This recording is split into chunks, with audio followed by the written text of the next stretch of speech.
Waalaikumsalam warahmatullahi wabarakatuh. Alhamdulillah akhirnya kita kembali. Ya, setelah sekian lama kami. Sekian purnama ini. Sudah lama ya? Ya, Baik, alhamdulillah, semoga saja terus dalam keadaan sehat ya Ustaz. alhamdulillah berkat nikmat yang Allah berikan kepada kita, masih diberikan kesempatan sehingga dapat memberikan siaran dan menyiarkan ajaran agama Islam, khususnya ekonomi syariah. Baik, kira-kira apa yang akan kita kupas untuk sore hari ini? Ya, alhamdulillah kita akan membahas tentang produk-produk dalam perbankan syariah biar lebih kritis mungkin melihat di mana sisinya yang perlu kita benahi dan apa sebenarnya yang harus kita siapkan untuk keuangan syariah di Aceh ini. Ya, assalamualaikum warahmatullahi wabarakatuh. Alhamdulillah wassalatu wassalamu ala rasulillah. Rabbi syrah li sadri wa yassir li amri wahlul 'uqdatam min lisani yafqahu qawli, amma ba'du. Pertama sekali pada Senin yang lalu kita sudah membahas tentang bagaimana perbankan syariah itu sendiri kawi. Perbankan syariah, walaupun banyak orang yang mengatakan itu sama saja dengan bank konvensional, ternyata memang tidak. Yang memang beda antara bank syariah dengan bank konvensional. Nah, perbedaan itulah yang memang harus kita sosialisasikan kepada masyarakat senantiasa, kapan saja, di mana saja. Nah, di dalam hal ini mungkin ada beberapa hal yang memang harus kita perbaiki bersama-sama. Nah, kesempatan untuk mengisi ini adalah tugas kita.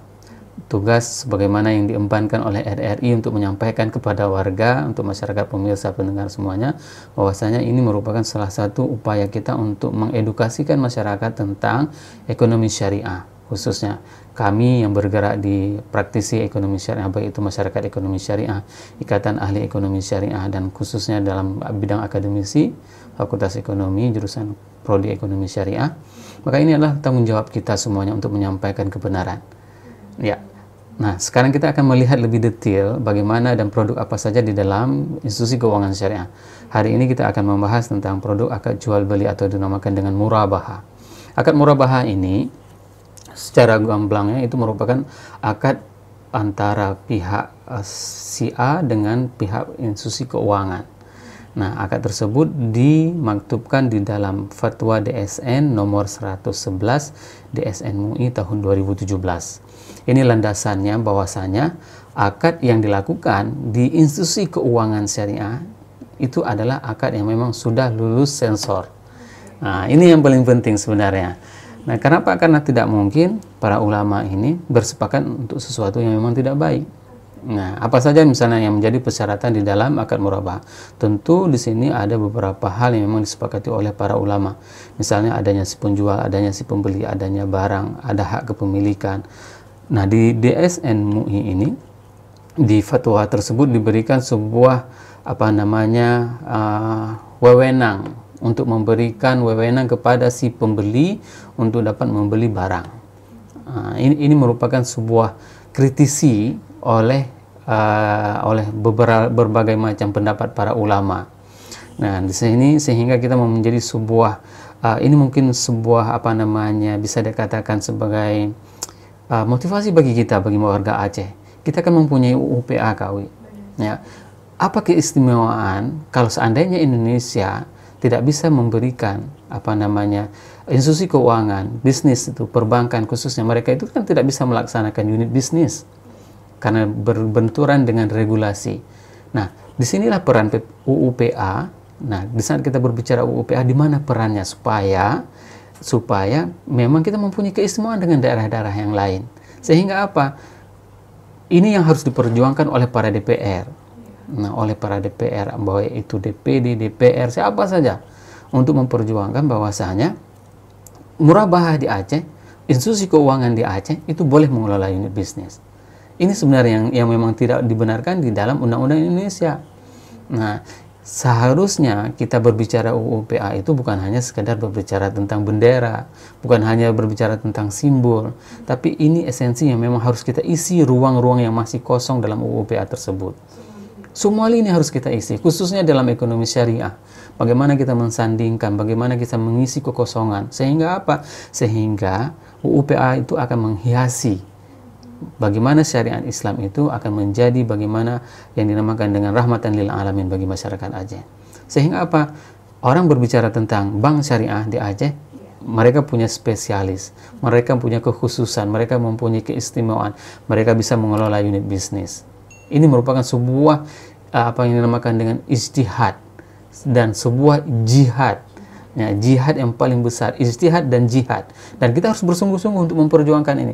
Akademisi, praktisi, politisi, negarawan, semuanya ini harus bersatu bergerak untuk bisa memperjuangkan. Karena inilah merupakan amal ibadah terbaik yang akan kita persembahkan bagi warga Aceh. Dan sekarang terlihat jelas ya, Ustaz, Ya. sepertinya kalau kemarin bank syariah masih sebelah mata, saat ini konvensional yang harus Ya. milik bank syariah. Gitu. Harus, ya, mereka harus membuka diri dan harus cepat-cepat bersyahadah. Harus Ya, kita lihat ya, seperti apa sekarang ini, mau tidak mau memang seluruh Aceh ya. ya. Dalam durasi jangka waktu yang tidak akan lama lagi, 2022, semua institusi keuangan yang beroperasional di Aceh, maka mereka harus hijrah semuanya. Harus hijrah. Kenapa? Ini merupakan sebuah rahmat terbesar. Sebuah rahmat terbesar bagi teman-teman yang masih bekerja di konvensional. Nah, mereka selama ini, tanda kutip, hidup dengan penghasilan ribawi, maka mereka akan diselamatkan apabila mereka bekerja di Aceh. Nah, itu Oh, tidak mau semua pegawai pasti di perbankan syariah. benar, ya, harus semuanya, bukan hanya perbankan, baik itu koperasi, lembaga keuangan apa saja yang bergerak dan beroperasional di Aceh, maka mereka itu harus hijrah semuanya. Maka tugas kita dalam pertemuan-pertemuan yang lalu kita sering mengatakan, misalnya dengan Bang Rudi, bahwasanya tugas kita untuk mengevaluasi, melihat bagaimana praktek di lapangan yang terjadi. Kalau seandainya ada, katakanlah, institusi keuangan yang nakal, kita bisa melaporkan. Kalau misalnya dia memperlakukan nasabah masih dengan prinsip-prinsip ribawi, padahal itu memang sudah tidak boleh. Nah, maka kita harus melaporkan hal-hal tersebut. Jangan sampai praktek-praktek ribawi itu masih tetap berlaku di Aceh. Saya kira demikian kali. Ya. Lalu bagaimana ini jual beli Ya. antara pedagang dan pembeli? Mm-mm. Sebenarnya apa syarat-syarat yang mutlak untuk dalam syariatannya sendiri? Yang pertama sekali kan ada beberapa yang sudah saya sebutkan tadi. Ada penjual, ada pembeli, ya. Ada sirahnya. Sirahnya itu adalah ijab dan kabul. Oke. Setelah itu ada barangnya, ada harganya. Ini merupakan hal-hal yang memang harus terpenuhi. Nah, sehingga dalam beberapa kajian literatur fikih hukum Islam, para ulama itu mensyaratkan jual beli itu memang harus memiliki barang. Nah, ini yang banyak dikritisi di dalam praktek dunia perbankan. Nah, pihak perbankan mereka menjual sesuatu yang memang belum memiliki. Nah, ini menjadi kritikan. Kenapa mereka melakukan seperti itu? Ya, karena di Indonesia mempunyai regulasi. Pihak perbankan tidak boleh mengelola unit bisnis. Nah, maka para ulama mengambil akhafu darurain. Ya, ada kemudaratan yang teringan di antara mudarat yang terbesar, maka diambillah jalan tengah dengan memberikan sebuah kepercayaan kepada si nasabah untuk membelikan. Nah, namun di sini kalau menurut saya, di saat misalnya lantai kotor di rumah, bukan berarti kita harus pindah rumah. Nah, ini yang sebenarnya harus kita lakukan. Clean and clear. Nah, seharusnya itu yang harus kita lakukan. Apalagi Aceh mempunyai keistimewaan. Kita mempunyai UPA. Ya kan? Di mana lagi keistimewaan kita sebagai, katakanlah, sebagai daerah yang mempunyai kontribusi yang terbesar bagi Republik Indonesia ini. Maka kita harus meminta kepada pemerintah pusat. Nah, kalau memang boleh, ya, suatu saat kita juga mempunyai Bank Indonesia Syariah, pusatnya di Aceh, gitu. Bukan hanya Bank Asia saja yang bisa gitu. iya, istilahnya kita misalnya Bank Syariah Indonesia, Bank Indonesia Syariah itu sentralnya itu di Aceh. Nah, kalau misalnya yang konvensional sentralnya di Jakarta, misalnya di mana, di Kalimantan, tapi kalau yang syariah sentralnya itu di Aceh. Kenapa tidak? Teringat dulu misalnya pada awal-awal adanya Bapeda. Bapeda itu kan tidak ada yang menginisiasi, Aceh yang menginisiasi pertama sekali. Ya, Bank Pembangunan Daerah juga seperti itu. Jadi Aceh itu adalah pilot projectnya untuk proyek skala nasional. Setelah itu baru daerah-daerah lain. Baru daerah-daerah lain. Dan hari ini Bank Syariah pertama sekali yang mencetuskannya itu adalah Aceh. Nah, berikutnya diikuti oleh NTB, oleh Padang. Nah, semoga juga semua daerah-daerah yang lain yang mempunyai bank pembangunan daerahnya, mereka, ya, baru Aceh pertama sekali. Saat itu Bapeda ya? BPD, ya, BPD, dia konversi secara keseluruhan ke Bank Syariah. Saat itu masih pertama kali di Jalan Samudra. Ya. Saya itu masih SD dan menabung di sana, Ustaz. Ya, memori yang tak terlupakan ya. Memori yang tidak terlupakan ketika jam pose, Ya. kita harus antri Menabung. ke bank. Ya. Bank Hartini. Padahal itu memang bank pertama ya, bank BRI pertama Ya. saat itu. Betul sekali. Luar biasa sampai saat ini cukup besar ya, Ustaz ya. Nah, kalau misalnya kita melihat kontribusi konversinya bank syariah, bank Aceh itu menjadi syariah, itu akan menaikkan dalam segala hal rate bank syariah secara nasional. Dulu kita tidak pernah tembus 5% aset dari bank syariah. Setelah konversinya bank Aceh itu, maka tembus di atas 5%. Nah, ini merupakan sebuah gebrakan yang baru. Nah, kenapa misalnya Malaysia itu jauh lebih besar share marketnya? Dikarenakan mereka semuanya menempatkan keuangannya itu ya di bank syariah. Memang aturannya seperti itu. Dari dulu memang syariah ya. Ya, makanya mereka itu jauh lebih pesat, jauh lebih cepat. Nah, hari ini kita dengan KNKS itu dikepalai oleh Bapak Presiden Jokowi, dan sekaligus beberapa kali Bapak Kiai Haji Ma'ruf Amin itu menyampaikan bahwasanya Indonesia akan menjadi pusat ekonomi dunia. Bagaimana caranya kalau seandainya ini akselerasinya ini tidak didukung dalam segala lini? Nah, makanya semua kita sangat mengharapkan bahwasanya dukungan dari semua pihak untuk bisa mewujudkan ekonomi syariah dalam semua tatanan kehidupan kita. Ini merupakan tugas mulia kita semuanya. Intinya semua ini bukan hanya dari ekonomi, dari segala kehidupan kita. Kalau berazaskan tentang ajaran Islam, semua berjalan lancar ya. Ya, semua berjalan lancar dan itu akan mendapatkan keberkahan. Kenapa? Karena itu yang dijanjikan oleh Allah. Dan Allah berfirman, "Walladzina jahadu fina lanahdiyannahum subulana." Siapa saja yang bersungguh-sungguh di jalan kami, maka kami akan mudahkan. Nah, janji ini bukan janji dari manusia yang sering buat PHP. Nah, ini janji dari Allah yang memang tidak pernah PHP. Pasti, asal kita tidak bermaksiat kepada Allah dan Rasul. Ini sebenarnya kunci sukses kita hari ini. Kenapa misalnya kita gagal? Kenapa perekonomian kita istilahnya selalu mengalami masa-masa krisis? Deflasi, inflasi, semuanya itu akan kita alami. Kenapa? Karena memang kita jauh dan kita meninggalkan Allah dan Rasul. Dan konsekuensinya kita akan kehancuran, akan ketinggalan, akan miskin, akan semua keterbelakangan. Tapi di saat kita on the track, ya, dan kita selalu senantiasa mengikuti apa saja yang diperintahkan oleh Allah dan Rasul dalam hal semuanya, maka itu akan menjadikan kesuksesan, mengantar kesuksesan kepada kita semuanya.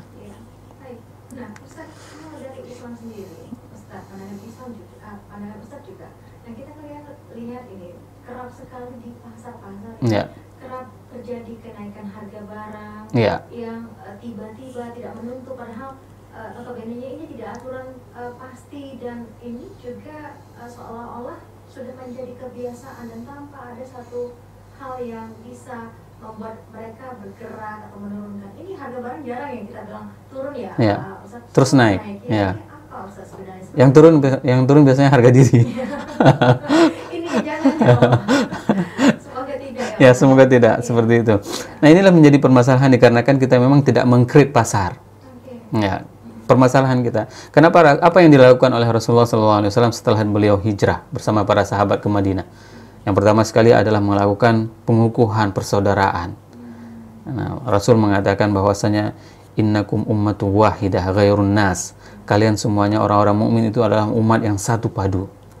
Selain daripada manusia itu. Manusia itu orang-orang Yahudi, orang-orang non-Muslim. Kita mempunyai eksklusif kita sesama umat Islam. Inilah kelebihan kita. Manusia dan umat Islam, orang mukmin itu adalah umat yang satu. Ghairun nas katanya, selain manusia. Kenapa? Karena inilah yang ingin dikuatkan secara psikologis, secara mental, bahwasanya orang Islam itu, orang mukmin itu bersatu padu. Nah, hari ini menjadi permasalahan, seseorang yang berbeda manhaj, berbeda guru dalam belajar, mereka sudah klaim jangan belajar di sana karena itu bukan guru kita. Padahal sama-sama Islam, sama-sama salat, sama-sama punya Tuhan yang sama. Ini permasalahan yang paling besar yang dialami oleh umat Islam hari ini, kawan. Nah, itu yang dilakukan oleh Rasulullah SAW, mempersatukan antara muhajirin dan ansar dan mengikat mereka. Yang kedua yang dilakukan oleh Rasul adalah menciptakan pasar. Jadi kalau misalnya posisi Masjidin Nabawi Ya, ini pintu sebelah kanan, pintu Abu Bakar, Babu Salam, itu sebelah kanannya itu adalah pasar yang diciptakan oleh Rasul. Jadi kondisi masjid dengan pasar itu sangat dekat. Dekat sekali. Sehingga mereka kan begitu aktivitasnya salat langsung close, pergi ke masjid. Tidak ada keresahan yang sama sekali tidak ada. Jadi mereka, dan hal seperti itu terjadi hari ini di Saudi, misalnya di beberapa negara Arab, begitu waktu azan mereka hanya taruh palang salah satu kayu aja seperti itu langsung pergi salat. Bukannya pernah di Aceh seperti itu? Di Losmawe sendiri ya Ustaz? Ya. Waktu zaman beberapa tahun yang lalu. Waktu awal-awal penerapan syariat Islam. Ketika azan berkumandang, Ya. Sepertinya para penjual buah tidak perlu ragu, buahnya dicuri, Ya. langsung pergi tanpa tutup, hanya menggunakan kayu di paha, Ya. misalnya seperti Ustaz bilang. Ya. Sekarang hari ini kita lihat fenomenanya sudah lain. Ya, bergeser. Ya, pergeseran nilai itu memang ada, dan seharusnya inilah yang harus kita isi terus, dan harus kita yang harus kita pandu selama-lamanya. Nah, di sini kita kembali lagi. Rasul menciptakan pasar. Pada saat itu pasar dikuasai oleh orang-orang Yahudi. Ya, orang-orang Yahudi itu mereka orang yang menguasai pasar, dan mereka sampai dengan hari ini. Sampai dengan hari ini. Kenapa umat Islam hari ini menjadi follower? Ini menjadi permasalahan karena kita tidak pernah mau keluar dari ketergantungan kita terhadap orang-orang non-Muslim. Ya, kita hanya sebagai founder. Padahal sangat mudah kalau misalnya untuk meng-create perekonomian di Aceh. Apa saja kebutuhan pokok Aceh itu memang harus kita ciptakan sendiri. Itu sebenarnya intinya captive market. Nah, captive market itu misalnya kita perlu tepung, maka kita harus perlu kepada pabrik tepung. Nah, berarti kan memerlukan kepada sumber daya tepung. Apa saja bahan-bahan untuk memproduksi tepung? Maka kita harus menanam ubi. Ada kawasan-kawasan di Aceh ya, yang jumlahnya jutaan hektar itu yang memang diperuntukkan untuk pertanian, untuk menanam ubi. Nah, sehingga apa? Hasil ubi itu akan diolah menjadi tepung, hasil ini akan diolah menjadi ini. Jadi semua kebutuhan yang memang diperlukan untuk 5 juta orang itu diproduksi di Aceh. Ini sebenarnya inti yang memang harus dipikirkan oleh mereka-mereka yang diberikan amanah oleh Allah. Soal SDM-nya, tapi SDM-nya melimpah, SDM-nya melimpah, uangnya melimpah. Nah, yang sekarang yang menjadi permasalahan adalah moral hazardnya. Moral hazard, seorang pemimpin mereka merasakan bahwasannya ini adalah hanya sebagai beban administrasi negara. Ya, bukan hanya sekedar menyelesaikan surat-surat yang memang harus ditandatangani. Nah, tanggung jawab mereka itu jauh lebih besar. Saya sering mengulang, misalnya, kenapa Umar itu salah satu sosok memang sebagai pemimpin yang paling dirindukan. Kenapa? Karena beliau itu bisa tidur di bawah pohon tanpa ada orang yang mengganggu.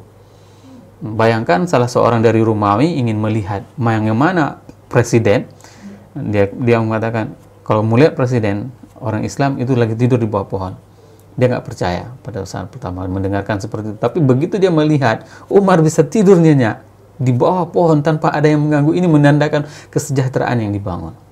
Hari ini siapa yang berani seperti itu kami? Nggak ada, ya kan? Kenapa? Karena memang rakyat itu tidak sejahtera. Yang kedua, moral hazard, moral etika rakyat itu sudah tidak ada. Jadi Umar itu yang sendiri mengeksekusi, bukan dusukan, ya kan? Bukan pencitraan. Hari ini kegiatannya sedikit, lapornya besar. Ya, publikasinya luar biasa. Padahal yang dibantu itu adalah uang negara. Semuanya dari negara. Dan Umar suatu hari di saat beliau mendengarkan percakapan di dalam rumah yang kelaparan, beliau mendengarkan bahwasanya ada seorang ibu dengan anaknya yang berdialog karena kelaparan, dan dia menanyakan, apakah Amirul Khalifah tidak mengetahui kondisimu? Tidak. Sungguh dia akan diminta pertanggungjawaban nanti di hari akhirat tentang kondisi kami.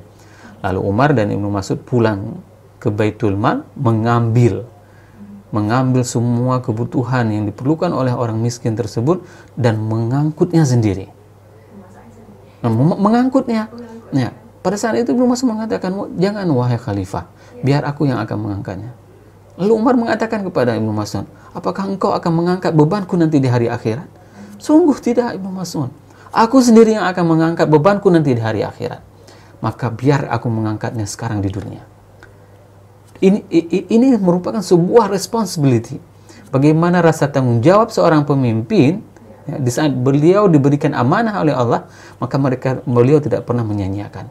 Hari ini betapa banyak, hari ini betapa banyak orang yang dipimpin itu tidak merasa memiliki rasa sense of belonging. Ini merupakan sebuah krisis. Makanya ini merupakan, kita hidup di akhir zaman yang penuh fitnah. Orang berlomba-lomba untuk menjadi pemimpin, akan tetapi mereka hilang tanggung jawab mereka terhadap apa yang dipimpin. Sehingga apa? Sehingga ini berimbas, karena kita berbicara tadi tentang bagaimana seharusnya praktek-praktek perdagangan di pasar. Seharusnya ini peran yang memang bisa dimasuki oleh institusi keuangan untuk menata. Kenapa selama ini kita tidak bisa melaksanakan akses bisnis seperti itu?